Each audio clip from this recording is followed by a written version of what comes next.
Hello, my name is Scott for SB Gaming. We're back here in American Truck Simulator, and in the last episode we did a delivery from Stockton to Winnemucca. We delivered ethane for a profit of $7,462, 564 experience.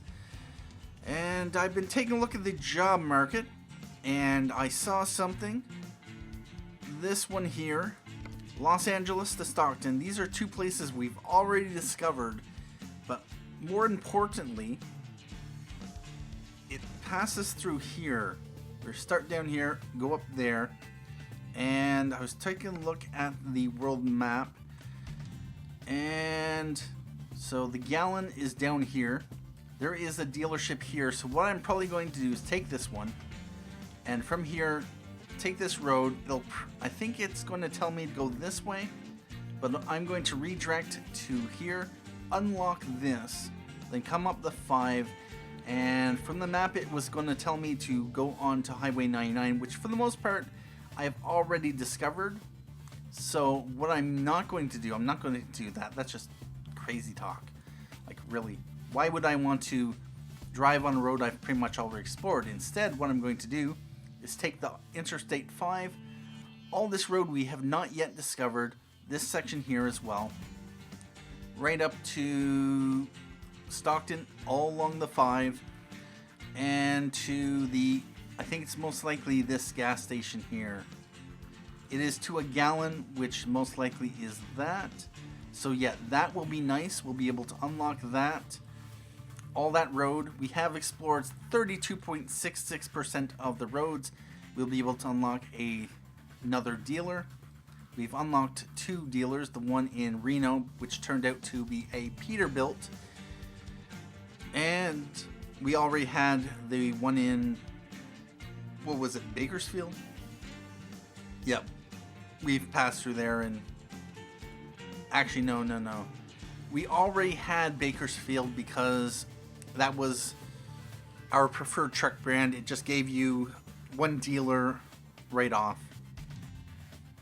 Anyway, yeah, I do want to go up to Jackpot and Elko, Eli, Pinoche, but one of the reasons to do this, not only is it paying $71.59 and it is almost the highest per mile, it is also, if we look here, the highest paying overall total. So it is the most amount of money that we can do this episode. Oh, no, I don't want to do that one. Anyway, we are going to jump into whatever truck this is, a Peterbilt 579 stand-up sleeper, to deliver 40,500 pounds of propane. And we are here. If we take a look at our truck, we are in a longer, yeah, we're hauling in a longer tanker truck. You know what? I wouldn't mind whatever that that fat trailer is, a Hazard Class 3. Anyway, yeah, let's just jump back in, pop our mirrors, and first we are going to want our lights.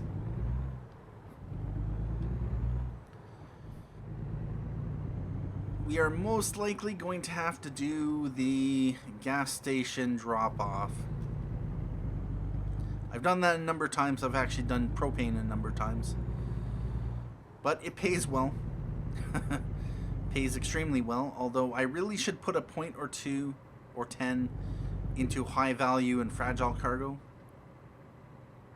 But, oh, before we continue, is there anything I want to unlock while I'm here?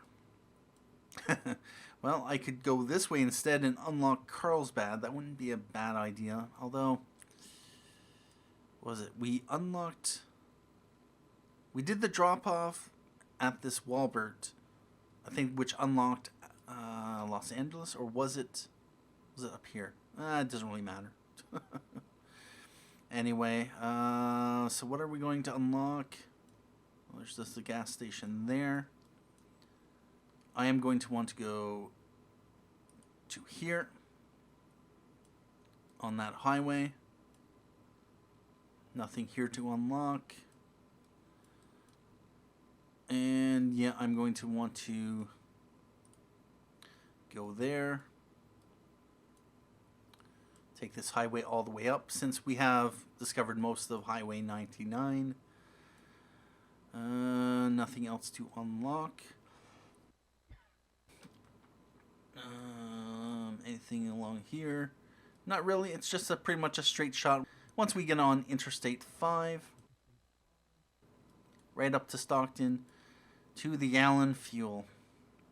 Hopefully we can unlock this segment of road. That will make Stockton completely unlocked for us. And we're off. Let's go left.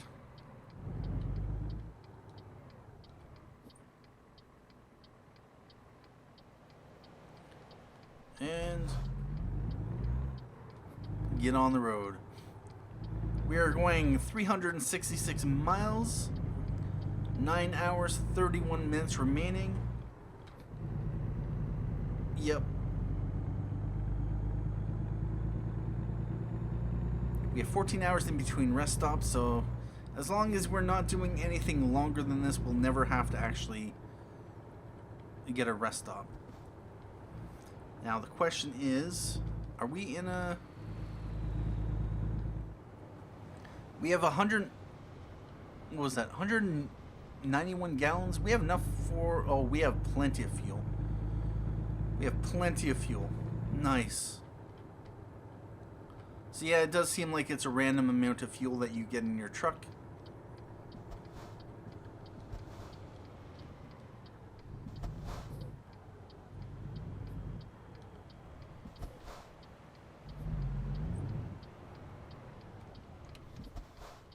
And it is green. Oh, come on, traffic.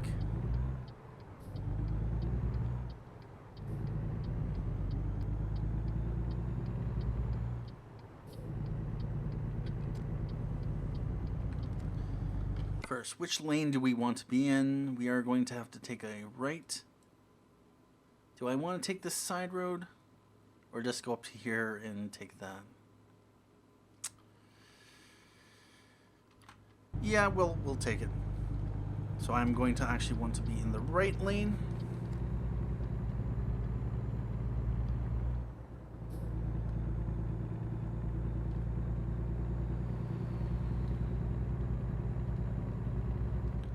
Oh, we are in a 55 zone.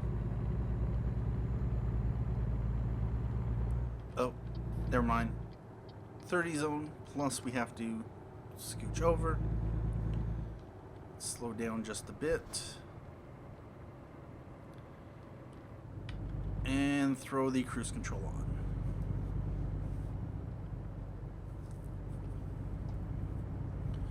We're going to be turning right up ahead.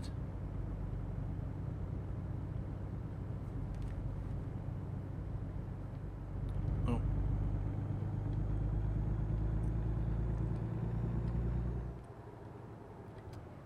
Yeah, we want to get to this before the light turns yellow. Whoa, whoa, whoa. No damage. Good. Let's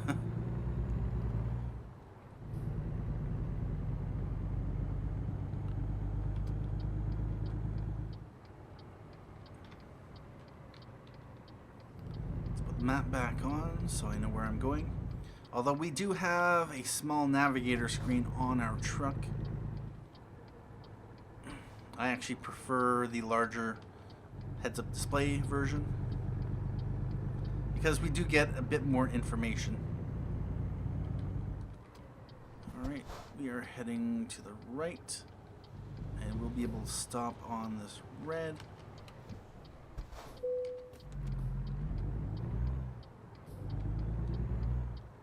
Although hopefully no one runs into us. Nope, we're good. And we are going to be unlocking a dealer very shortly. Hopefully it's not another Peterbilt. How many dealers are in this game? If we go into truck dealers, we got 1, 2, 3, 4, 5. So there could be either 2 Peterbilts and 3 Kenworths, or yeah, 3 Kenworths and 2 Peterbilts. Hopefully we don't get unlucky and unlock the 3rd Peterbilt.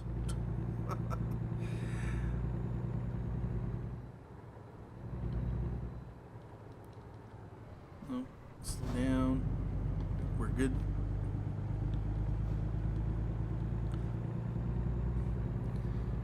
I really should have checked to see which dealers were in which cities. Oh, we're going to want to be in the left lane.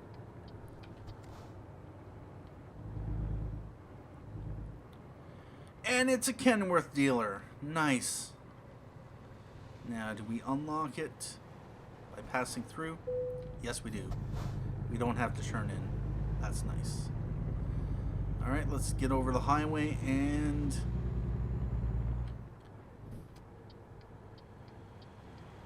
enter onto the highway.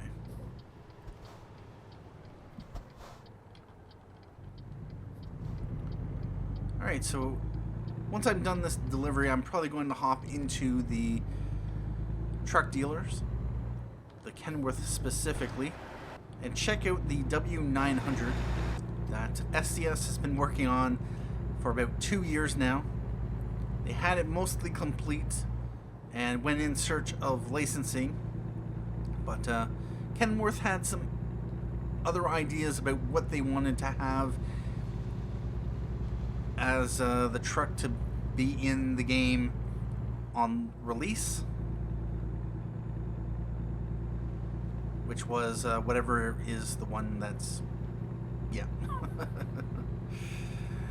Anyway, let's get up to 55 miles per hour. Put the cruise control on.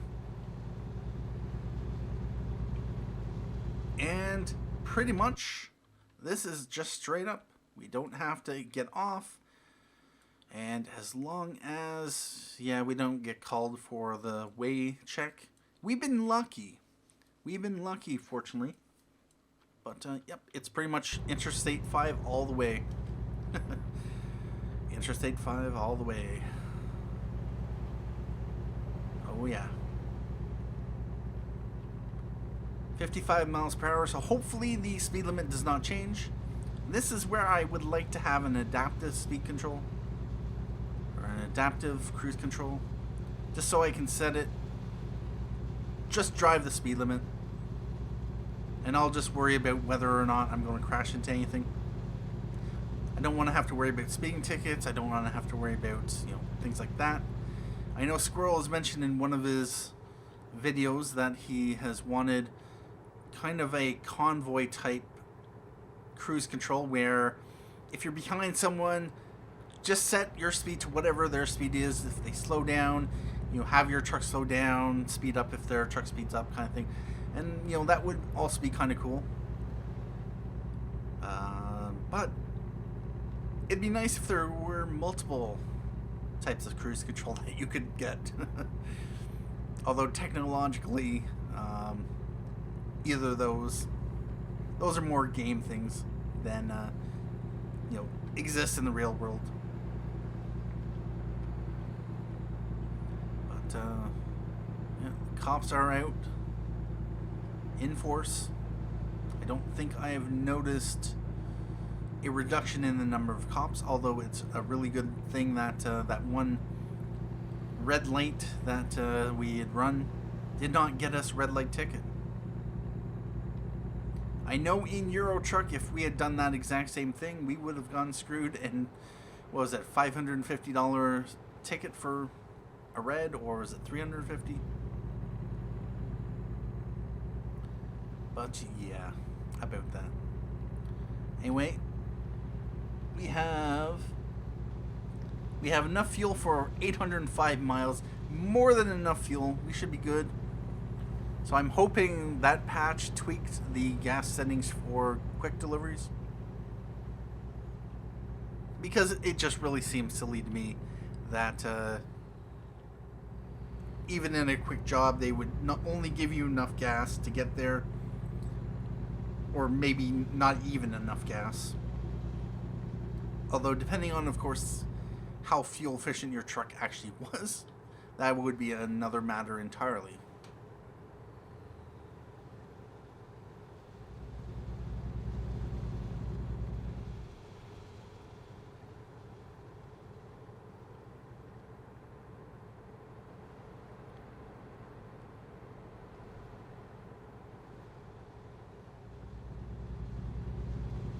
I'm hoping the cops recognize that I have the cruise control on, and those few points of miles per hour that I'm accelerating on downhills are not me speeding, but just, yeah. Don't give me a ticket based on my cruise control being on and me not wanting to be reactive to the going downhill. Anyway, we have a way station coming up. Are we going to get called in? Are we going to get called in? At this point, nope, we're not. I've seen Squirrel get hauled into the way stations a couple times. I've seen my Factorio co-op partner getting pulled into the way stations, I believe. Actually, no, I don't think so. I can't remember if he's gone, if Harper's gotten pulled into the way station. Maybe it doesn't happen on a quick job and it's once you buy your own truck. That's a possibility. Anyway, we have 182 miles to go, 4 hours, 42 minutes. Although we do know it's going to only be like 3 hours, really, when you think about it. We're going 55 miles per hour, which 3 hours will go 165 miles, so yeah. I don't know where they're calculating their speed, but to go 160 miles and take 4 hours and 12 minutes, you'd have to be going, what, 40 miles per hour? Like, really?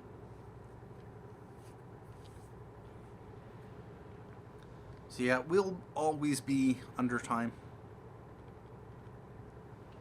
based on the estimate that the game is providing us. And wow, they really need to improve the anti-aliasing in this game. Like, that just looked horrible with the lines. The graphics engine cannot handle those thin lines. I'm not sure if there's necessarily going to be something they can do to fix it, since from what I understand, it is a game engine issue. But the game looks pretty decent overall. It'd be nice if they could somehow fix or improve on that. And that was, of course, one of the downsides, of course, to using the Euro Truck engine. The upside to using Euro Truck engine is that mods are pretty much just package them for ATS, and they work perfectly. The mechanics, exact identical. They pretty much took the Euro Truck engine and brought it over into ATS and just gave ATS a graphical upgrade kind of thing. Plus a few mechanics like the parking, things like that. But it does make some sense. You know, you have Euro Truck and ATS, both not necessarily competing products, but you know, complementary. Euro Truck exists in Europe, ATS exists in America, and they can expand ATS in many different directions, up to Canada, hopefully down to Mexico, through Central America. That would be awesome, long term. Possibly through into Southern America, South America. They can extend Europe into Russia. That would be interesting. Of course, there's also France and Spain to do.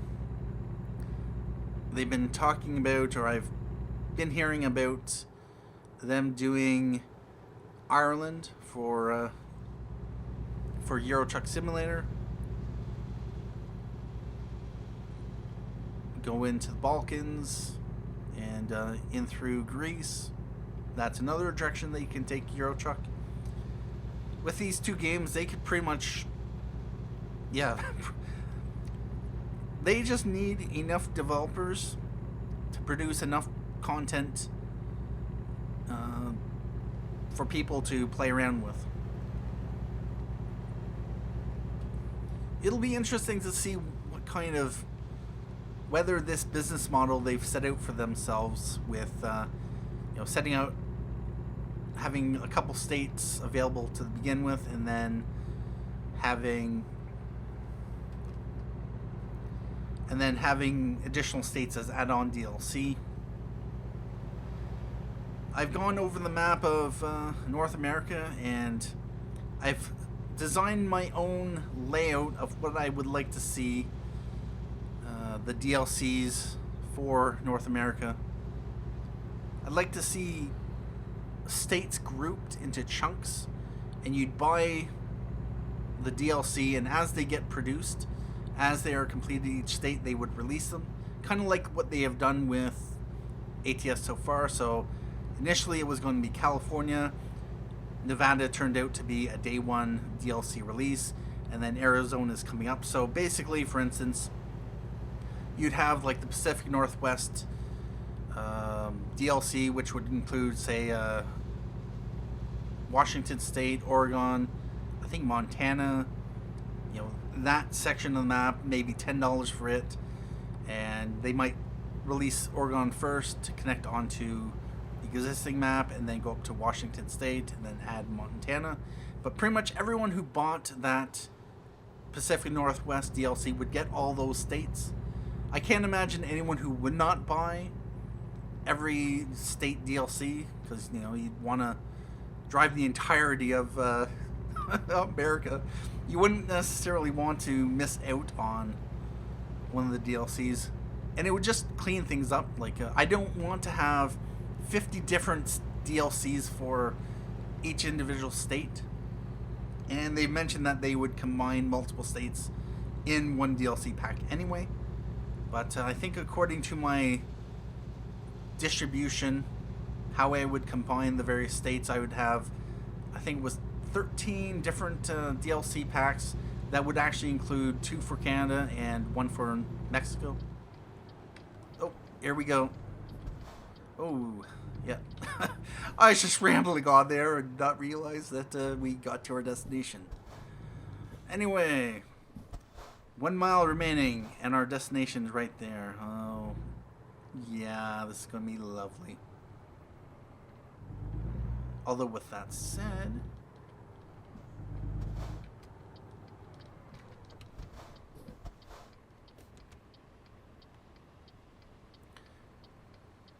oh, seriously? Don't make me save reload. No, I should be checking traffic. Alright, so one thing I'm going to want to do, come over to this side of the road, and now I'm going to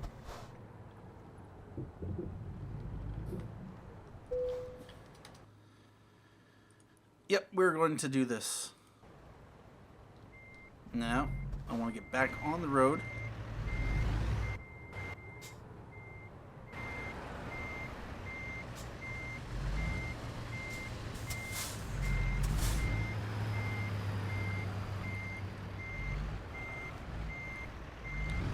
And we just want to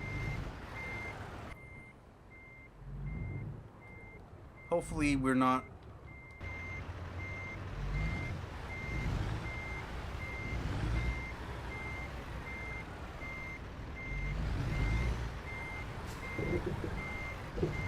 whoa, whoa, whoa.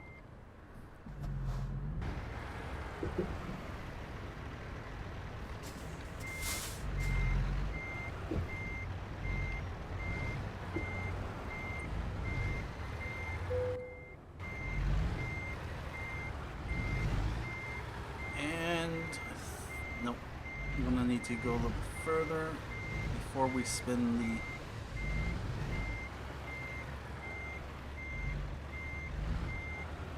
awesome.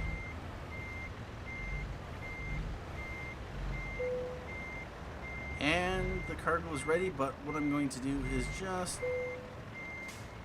Nope. Okay. Sure, let's do it now. Excellent! Job completed! Propane delivered from Los Angeles to Stockton. Driven distance 371 miles. Time taken 8 hours 16 minutes. Fuel consumed 78 gallons. Base reward for 371 miles is $6,517 and 299 experience. Proficiency bonus for level 5 is $325. Hazmat delivery bonus for Hazard Class 2 is 62 XP. Long distance delivery bonus for skill rank 1 is $317. 74 experience. Bonus for parking the trailer, 40 experience. That was probably my cleanest of those drop-offs.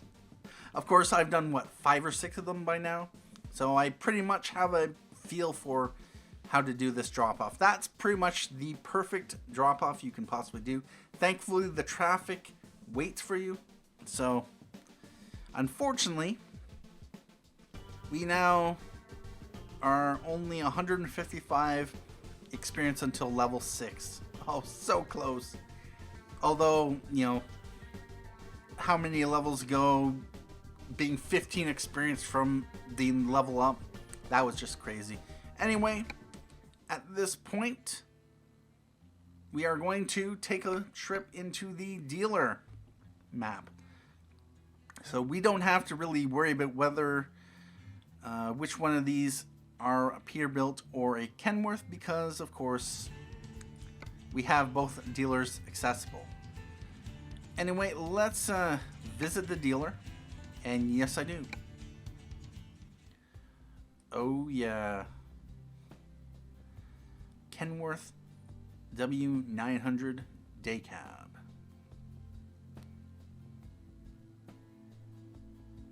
I'm undecided which truck I want to get. It would be nice if we could do, say, a what's the word? A test drive. But yeah, I kind of like it. It's a classic. Anyway, if we customize it, how much does it cost first of all? $118,000. So compared to the Kenworth T680,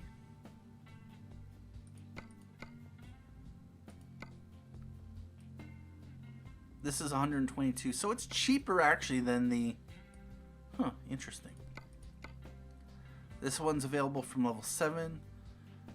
Kenworth W900 day cab. What is the difference between a day cab and a duty cab? Okay, never mind. This is a duty day cab. Okay. We have a duty day cab with a.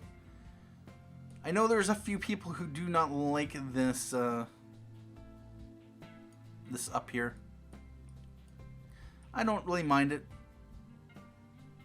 Although it could be that the height with the length just doesn't work as well. But yeah, about that. Kenworth T680 mid-roof sleeper. Oh, that looks like a beast. We have the W900 studio sleeper. Actually, that looks pretty decent, actually. Huh. Thing is, whatever truck we are going to be buying, we might be hand-me-downing to our first driver. So, yeah, about that. 900 studio sleeper. Oh, this one's. Really? What's the difference? Paint. Really? Paint is the only difference? That can't be right. Oh, no, no, no. This has a 220 gallon fuel tank.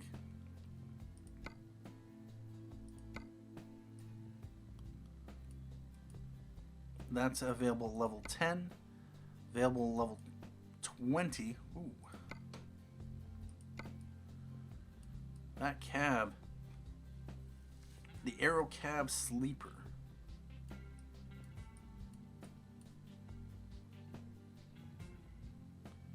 And we got the T680 mid-roof sleeper.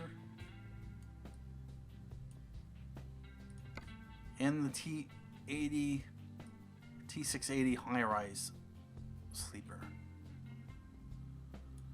I really don't know which I want to go with.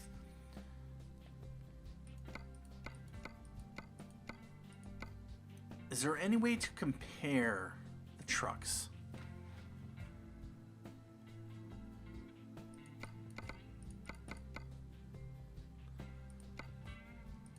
I'm assuming, like, for instance,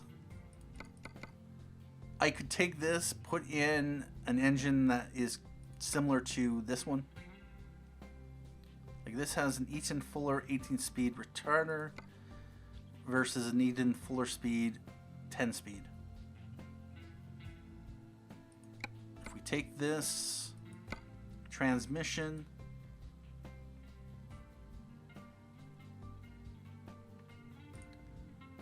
yeah, it could just be that we can add in the exact same engine and it doesn't really matter. So that is currently available to us. We have two trucks available. Either the T680 duty day cabin or the W900 day cab. Anyway, at this point what I'm going to do is hop out of here and we are going to hop over to the other dealer. Go down to the one in Bakersfield. Yes, we do. So this is the truck that we do have available that we can purchase if we want a Peterbilt 579 duty cabin. And yeah, it pretty much does not matter in this game whether or not you buy a day cab or a sleeper. You can still rest at stops that don't have a place you can actually rest at. Level 10, the stand-up sleeper is available. That's all right. We have another one that has a.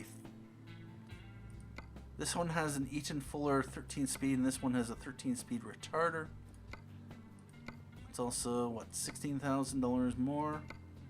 It also has a more powerful engine. And we have this high-rise sleeper.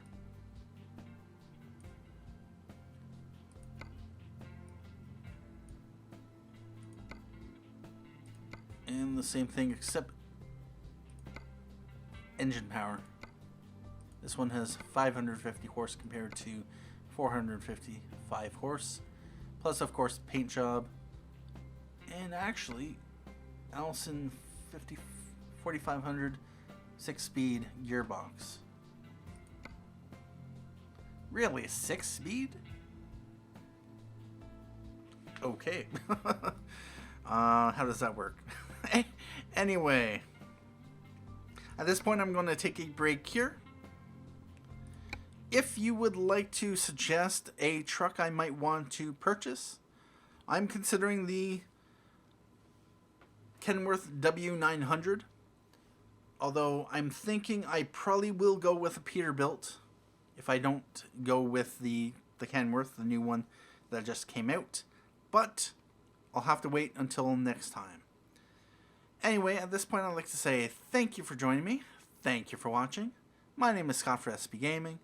And as always, have a good day.